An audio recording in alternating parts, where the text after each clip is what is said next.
ora que nós está, e uma vez se viava também, ora que botar para fora de mundo aqui, vou passar para algum aparato, yamanang, se você está muito profissional, um engenheiro, planta, aqui que está contendo, não tenho ideia, mas ora que me está parando, me está vendo vídeo, ando me está mira quanto complicações tem para transportar aparato aqui, e aqui na me está vendo, é mesmo um stress, basta pisar, e challenge mais grande mesmo, para não somente chegar aqui na planta, mas percorrer também, o está instalado e botar make turbo deadlines. Me tem que ter seguro momento que basta de felicidade, todos estão presentes, que não sei que é claro que projeto aqui, mas compreender promete, diretor Sr. Coleman, está aqui tique mais temprano, mas ao menos é meta para lograr que nós chega, a que chega, semana promete com a deadline na terminação do projeto. Então também tem muito largo, mas esta llenava-se com orgulho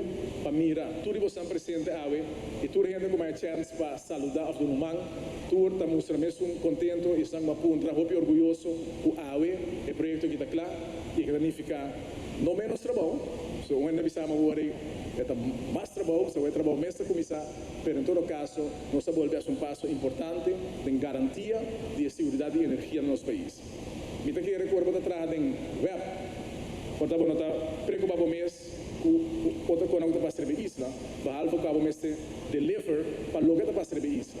E onde a informação que me está guardando na semana passada, que aqui na julho, nós temos mais passageiros em Aruba com a januário de aqui. Também mais passageiros em julho, no período que está virando mais calor, que em high season, que está mais fresco. Isso significa reto mais grande para Bolsonaro, como estão começando a deliver corrente e deliver água no país. E que felicitar Bolsonaro, em nome do governo, para o tremendo trabalho que sempre você está fazendo. Nosso governo nos falta mais bem de supervisar e procurar para o manejo general. E Bolsonaro implementar e tenho visa